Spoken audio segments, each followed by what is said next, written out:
Okay, Bismillahir Rahmanir Rahim. Allah Ta'ala says in the Quran, وَهُوَ الَّذِي يُرْسِلُ الرِّيَاحَ بُشْرًا بَيْنَ يَدَيْ رَحْمَتِهِ.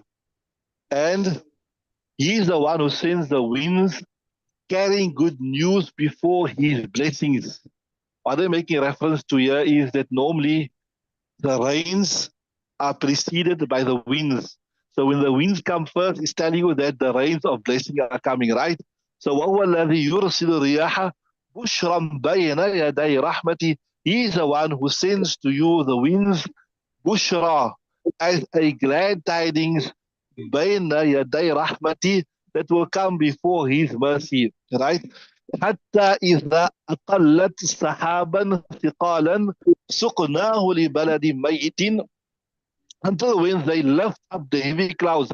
حتى إذا أقلت, the winds, أقلت سحابا ثقالا, it lifts up heavy clouds, then, right? سقناه لبلد ميت, we drive them لبلد ميت, to a dead land, right? فأنزلنا به الماء, then we send upon it the water. فأخرجنا به من كل الثمرات, then we bring forth all of the fruits. In other words, after the rains come, then as a result of that, the fruits grow. This is how we bring كذلك نخرج الموتى. This is how we bring to life the dead. لعلكم تذكرون, so that you may take heed.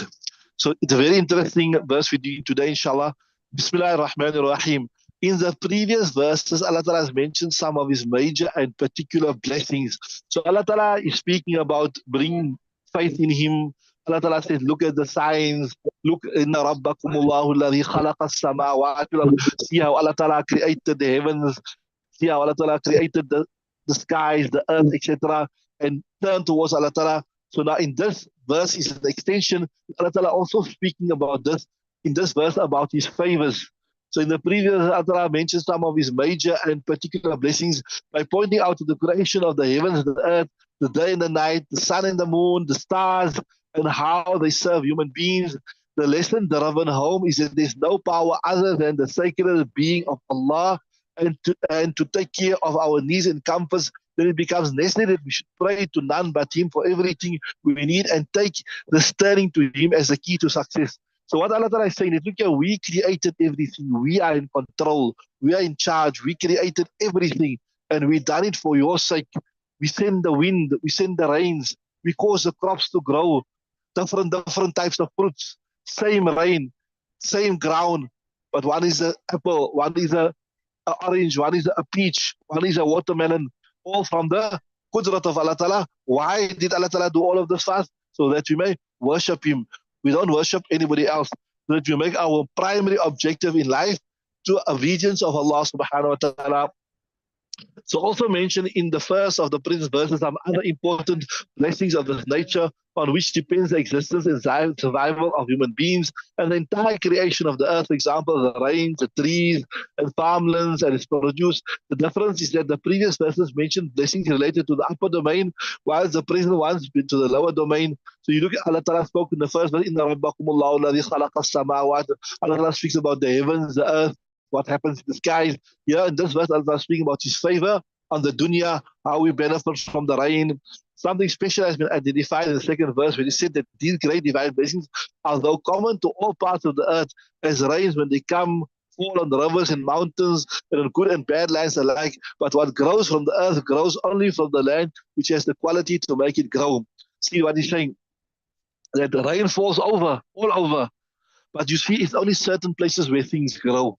So that is the wisdom of Allah Ta'ala, right? See, I read it again. That the rains, when they come, they fall on the rivers, mountains, on good and bad lands alike. But What grows from the earth grows only from the land which has the quality to make it grow. Rocky and sandy lands do not derive benefit from these rains. So if the land is not arable, it is not fertile, no matter how much rain falls. If the land is too hard, the water just flows away, it doesn't benefit. So to create that perfect conditions where the rain will fall and it will grow, this is the miracle of Allah subhanahu wa ta'ala. This is the blessing of Allah ta'ala. The conclusion drawn from the first verse is that the sacred being which enables dead land to live should have no problems in making human beings who once lived, then died, come to life again. Remember, prior to the advent of Nabi sallallahu alayhi wasallam in Makkah al-Mukarramah, amongst the polytheist Arabs, there was no concept of life after death. There was no concept of. They believed, and even today, people believe that once you die, it is the end of the story. They don't believe in life after death. We believe from amongst our cardinal beliefs, وَالْبَعْثِ بَعْدَ الْمَوْتِ, that after you die, you're going to stand in front of Allah Ta'ala and you're going to give account for your deeds. وَأَمَّا مَنْ خَافَ مَقَامَ رَبِّهِ وَنَهَى النَّفْسَ الْهَوَى وَلِمَنْ خَافَ مَقَامَ رَبِّهِ جَنَّتَانِ, for that person, right? So, yeah, in this verse, although Allah Ta'ala is extolling, He's enumerating His virtues of making the land arable, fertile, is also inferring that, look here, Allah Ta'ala, the one who makes a dead land, when the land is dry, when it's parched, and nothing grows on there, after the rains, what happened? The crops start growing, etc. I don't know if you see, recently there's been quite a bit in the news. They say now maybe it is climate change or whatever, but we know from amongst the hadith, we'll do it also, it will come in the lesson, that from amongst the signs of Qiyamah is when the dry lands of the desert of Saudi Arabia or Hijaz, obviously, they said there was no name Saudi Arabia. These people, they named the country after their father. They named the country, they named the Muslim names after their father. But anyway, when it will turn green, there's been unusual rains. There's been unusual rains in the desert. In fact, this morning I was just seeing the news. They say for the first time in recorded history, there's no history of this, that yesterday or today, it has hailed in the deserts of Saudi Arabia, the place called Al-Jawf. The place is called Al-Jawf in Saudi Arabia. For the first time, the whole desert turned white. Not snow, but hail. So after this, obviously this hail will melt, etc., and the lands will be watered. And then as a result of that, what will happen? It will turn green. And obviously this is now a sign of Qiyamah that has come, it's been predicted. But anyway, yeah, on a higher level, what I'm saying is, Allah Ta'ala is saying that how He can turn that dead, infertile land, He can cause crops to grow, He can cause grass to grow, He can cause fodder to grow. The dead desert, then why can Allah Ta'ala not give life to the dead? Remember the Mushrikeen said, قَالَ مَن يُحْيِي الْعِظَامَ وَهِيَ رَمِيمٌ, who will give life to those bones after it is perished, after it is disintegrated? So on a higher level, that is what it means. The conclusion so drawn is very clear. That there is another conclusion drawn from the singers. Tell us that the right. So okay, so the conclusion drawn from the first verse, the sacred being which enables dead land to live again should have no problems in making human beings who once lived then did come to life once again. The conclusion so drawn is very clear. That then there is another conclusion drawn from the verse, second verse. It tells us the guidance coming from Allah Ta'ala, the revealed books, the blessed prophets, and the teachings and training undertaken by the deputies, the ulama, the mashayikh, are like the rains, common to every human being. But the way every land does not derive benefit from the mercy of the rains, very similarly, the benefit of the spiritual rain is derived by those who have the ability to absorb. Hearts are like rocky and sandy land, not having the ability to absorb it and make growth possible. You would keep sticking to the ways of error despite clear guidance and signs and scriptures. So there's another hadith we done. Remember we done this hadith in the beginning of Mishkat Sharif, that human beings are like the different type of lands. You get a land which is soft. It is receptive to the rain. When the rain comes slowly, it soaks into the ground. And because it soaks into the ground, it retains the water. And as a result of that, vegetation starts growing. Then you get some type of land, it is hard. It's because it's hard, when the water comes, it just flows away. So it doesn't benefit the land, it doesn't benefit other people. Then the other one we done is this: you get certain type of lands that the water doesn't flow in, but it retains the water. People come in, the people can come and benefit. They can draw the water, like the flow of a dam wall, for example. So here he's saying the same thing here. Allah Ta'ala is saying that look, like how you get different lands that react differently to the rain, like that human beings also, they react differently to the guidance of Allah Subhanahu wa Taala. Like if that land is hard and it does not retain the water, no matter how much rain fall on there, it will just flow away, right? So some people, no matter how much advice you give them, how much you make them hear from the Quran, how much you give them advice from the Hadith, it's like how they say in English, it's like water off a duck's back. You know, a duck has special oils on his back to protect himself from the water. It had glands in his wing, so it's not affected by the water. The water doesn't soak into its feathers. It just flows off. That's why you say when something doesn't affect you or doesn't, you say that's like water off a duck's back. You know, like how the water just flows off a duck's back. It doesn't have any effect on the duck. So same thing here. That no matter how much advice is given to them, they are heedless. They don't take it to heart. So yeah, then certain people, like how that slow rains are beneficial. It soaks to the depth of the ground, and then people benefit from that. Same set of people are like that also. That the advices that come, they benefit when the Quran, was it verse in the Quran? الَّذِينَ إِذَا ذُكِرَ اللَّهُ وَجِلَتْ قُلُوبُهُم.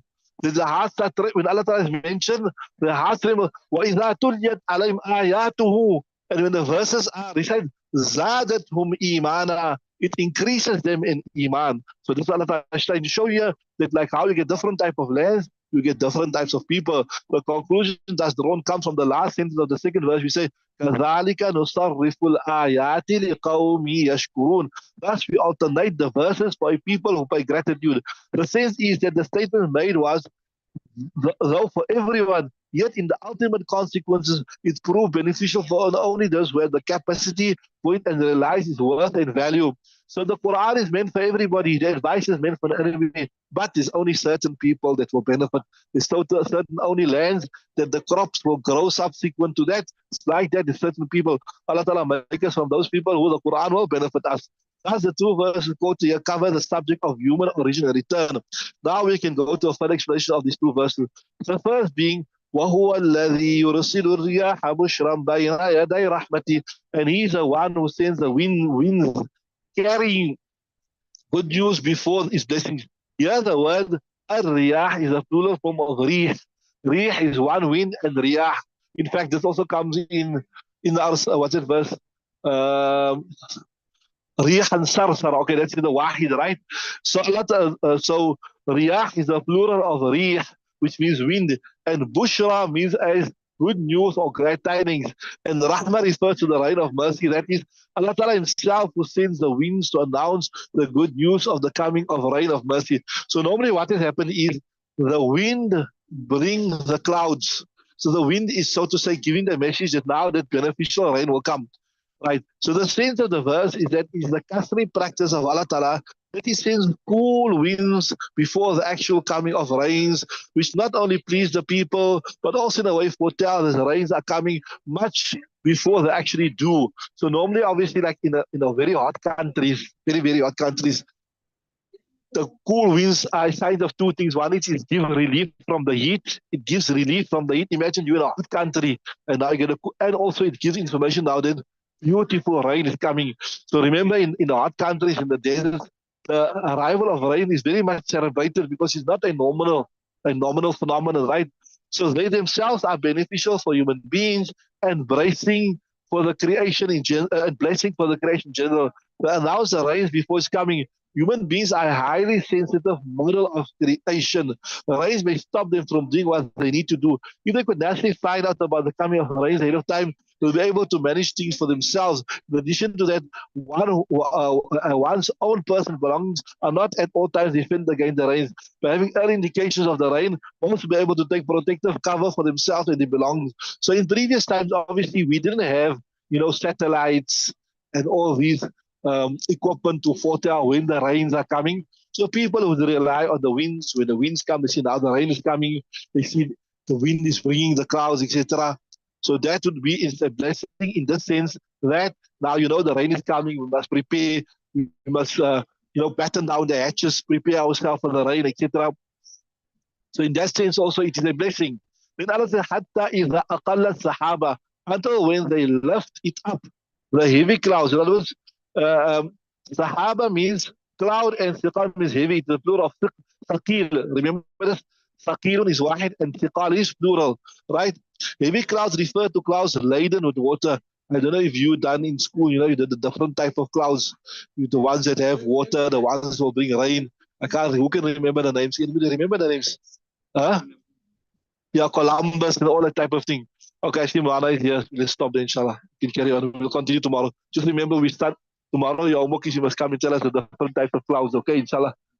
You remember from Columbus, so certain ones carry rain, water, some don't carry water, all that type of thing. By tomorrow, inshallah.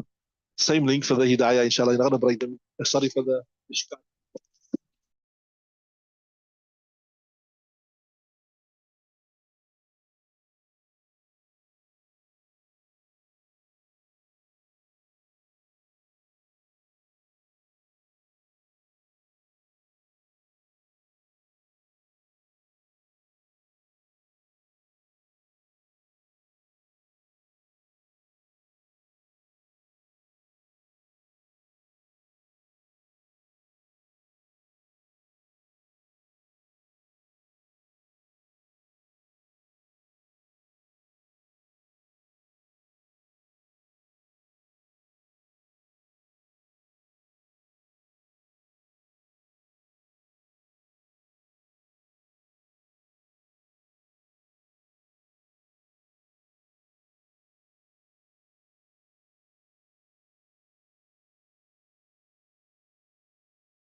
Which one is down? On top.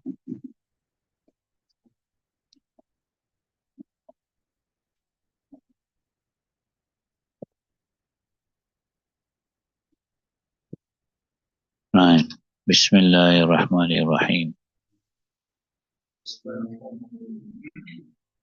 وعن ابي هريره رضي الله تعالى عنه ان رسول الله صلى الله عليه وسلم اتى المقبره قال السلام عليكم دار قوم المؤمنين الا ان شاء الله قلت ان يدخلنا قال إخوانك.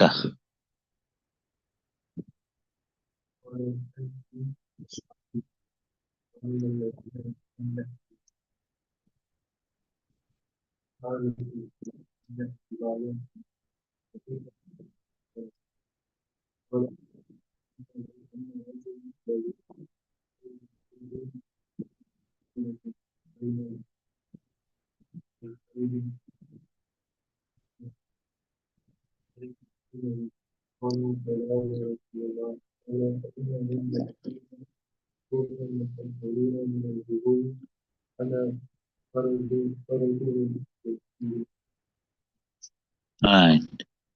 Narrate from Abu Hurairah radiallahu anhu said the Nabi Karim came to the Qabristan and he said, Assalamu alaikum, peace be upon you, the place of the believing people.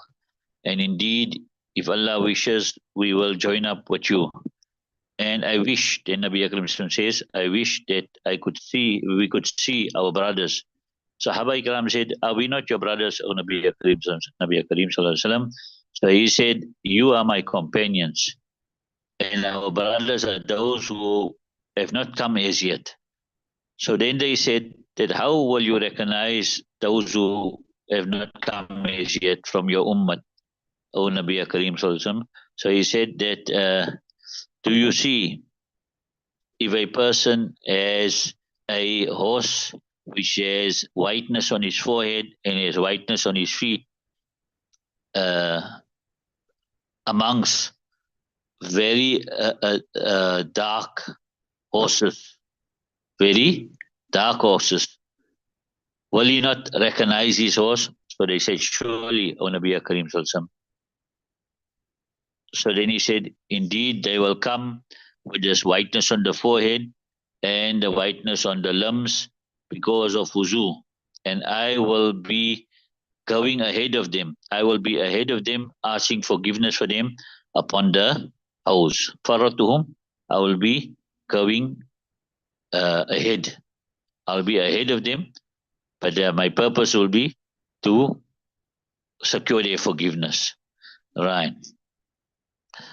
So from here you understand here that in the Qabristan you can make you sunnah to make salam to the dead, right? And in the dead also hears the salam, right?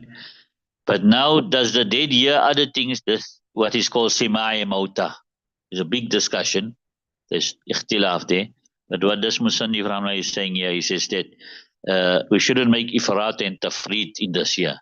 So what he says is that those things that are mentioned in the year, like the salam, etc., that they will hear. And they won't just hear anything and everything that you say. That's what he says, right? You are my companions here, Nabi Akram saying. So, you, in other words, you are my brothers and my companions. And the ones that come after me will be my brothers, but not my companions, because you are my companions. You understand? Right, right?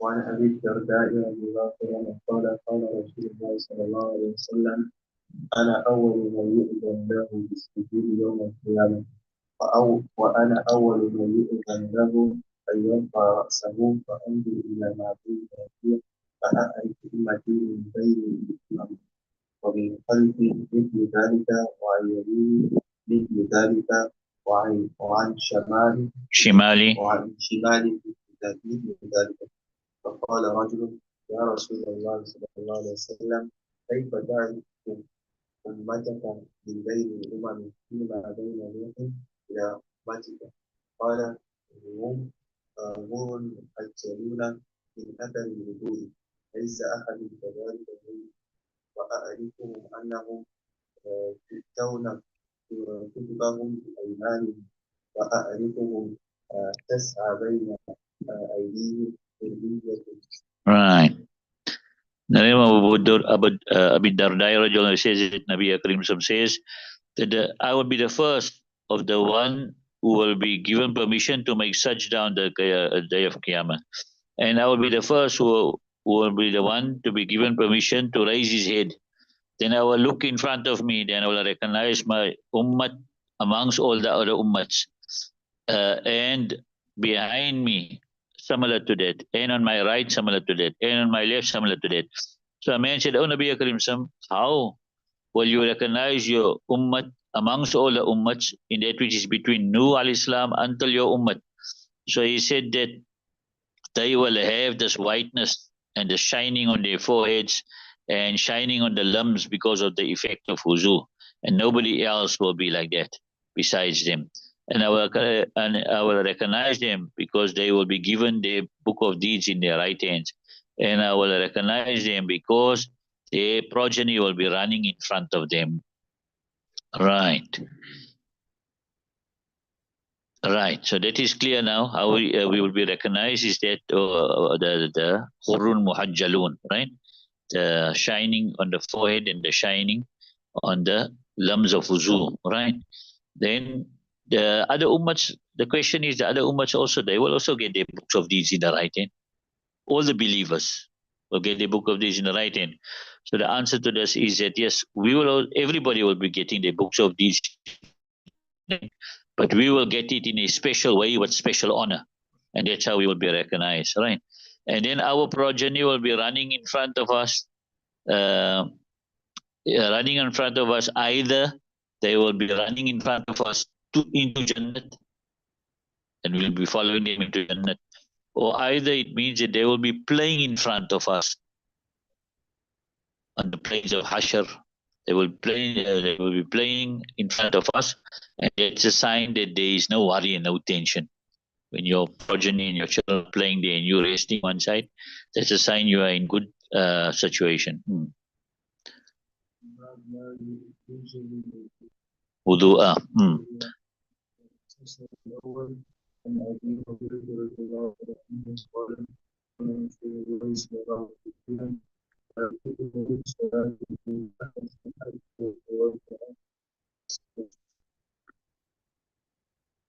Right. Read the next hadith also.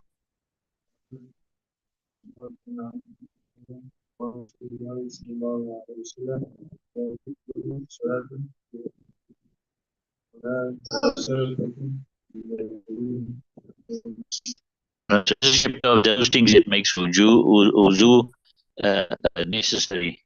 In other words, those things that break the wuzu.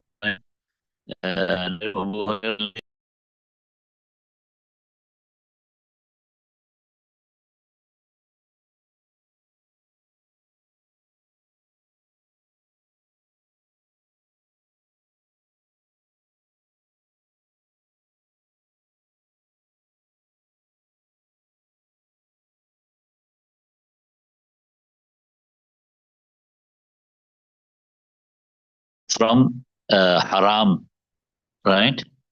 And from stolen booty, right? From stolen booty. You steal something and then you give that in sadaqah. It's not going to be accepted, right? So they are now, the Ummah is unanimous on this here that to read Salah, right, without wuzu is haram. If a person reads Salah without wuzu intentionally, and he understands it to be permissible, then the fuqaha has said that this person, there's fear that he's gone into kufr. There's fear of kufr upon him, right? So those things that break wuzu, there are some factors that are unanimous by the scholars and the tabi'in, and that is like, for example, urine, excreta, breaking wind, coming out of mazi. All these things, they are unanimous, it breaks wuzu. And there are some things which they are ikhtilaf, whether it breaks wuzu or not. You understand? Like the coming out of blood or the touching of a human, the touching of the zakar, and that which comes out from other than the two passages, right? So there's ikhtilaf there. Then there are some things which initially it broke wuzu, and then after that it was abrogated and it no more breaks wuzu, or it never broke wuzu. However, the riwayats and the hadiths sort of gives an indication that it breaks the wuzu. And for example, that which the fire touched, any cooked item, you understand? So some riwayats show that it could break wuzu, you understand? But it doesn't break wuzu. Right. Nevertheless, the Jamhur Aimma, they say that just as you need wuzu for salah, you need wuzu for janazah salah. And likewise, you need wuzu for sajda tilawat. Right. However, there are exclusion from that. Imam Bukhari rahmahullah says that for sajda tilawat without wuzu is permissible. And he brings a riwayat of Ibn Umar radiallahu anhu, kana yasjudu ala ghairi wudu'in. Nabi Akram used to make wuzu, sajda without wuzu. Right. Then the next masla also that's derived from there is an offshoot of this particular masla here, is that if a person is maybe living in a glass city, no water, no sand, or is like in a plane, no water, no sand. So how must him now make? So he's what is called faqidut tahurain, the one who doesn't have the two cleansing agents, which is neither water nor sand. So Imam Shafi rahmatullahi also got 4 qawls. His first qawl, which is, they say, is his sah qawl, is that the salah becomes wajib upon him, and he must make qaza afterwards, right? And Imam Malik rahmatullahi says neither does the salah become wajib, and neither does he have to make qaza. It's totally maaf. Imam Abu Hanifa rahmatullahi says he shouldn't read salah presently. Afterwards, he must make qaza, right? And then Sahibain says, right, he must make salah and then make qaza afterwards. You understand it? And Imam Shafi rahmatullah alayhi also, this is also his qawl. And they say this is also a sah qawl. And it's also narrated that Imam Abu Hanifa rahmatullah alayhi also made ruju to their qawl. So they must, Faqidut tahurain, the person who does, he must now just make the salah and then make the qaza afterwards, right? Then, right, then you shouldn't give sadaqah from haram wealth. You understand? If you steal from the booty and then you give it in sadaqah, so that will not be accepted and it's not correct. When you give sadaqah from halal wealth, then that is showing the rahmat of Allah subhanahu wa ta'ala. And when you give sadaqah from haram wealth, then that is showing the anger of Allah subhanahu wa ta'ala. Therefore, it's not going to be accepted. Right. Nevertheless, if a person has haram wealth, then he must give it in sadaqah without the intention of reward. Doesn't make intention of reward. Whoever is the original owners of it, you're giving it on behalf of them. You understand? Right, Reen? Bismillahirrahmanirrahim. وعن علي رضي الله عنه قال كنت رجلا منباء فكنت أستحي أن أسأل النبي صلى الله عليه وسلم بمكان ابنته فأمرت المقداد فسأله فقال يغسل ذكره ويتوضأ. So this discussion of mazi. Ali radiallahu anhu says that I was a man who used to get lots of mazi. So I felt shy to ask Nabi Kareem Sallallahu Alaihi Wasallam because of my place with his daughter. In other words, he was married to Hazrat Fatima radiallahu anha. So I ordered Miqdad and he asked him. So he said that he must wash his zakar and he must make wuzu.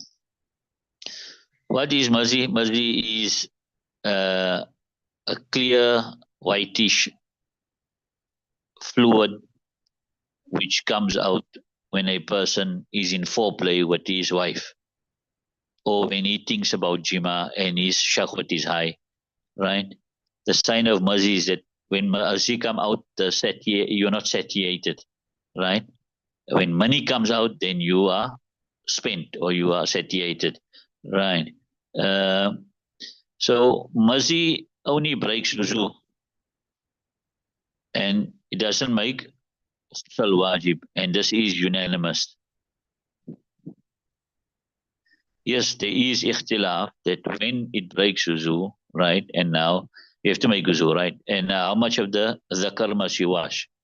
Jamhur says you must just wash the place where the najasat is, and Imam Ahmad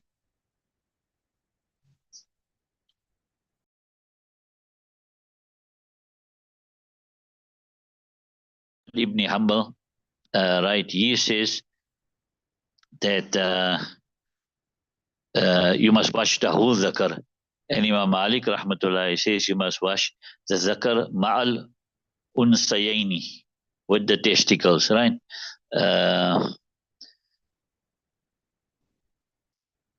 Right. Jamhur says that the normal principle is that wherever there's najasat, you remove the najasat from there. You don't have to wash everything.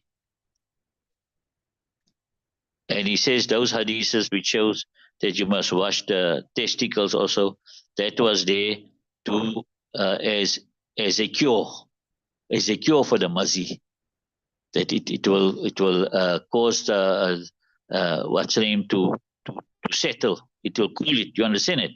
So that is preferable. You wash the whole zakar, but you just have to wash the place where the najasat comes out from. From here, we understand also another etiquette is that the son-in-law shouldn't ask the father-in-law those type of Messiah. You understand it? Because obviously now he is married to his daughter. Right. Okay, leave it only.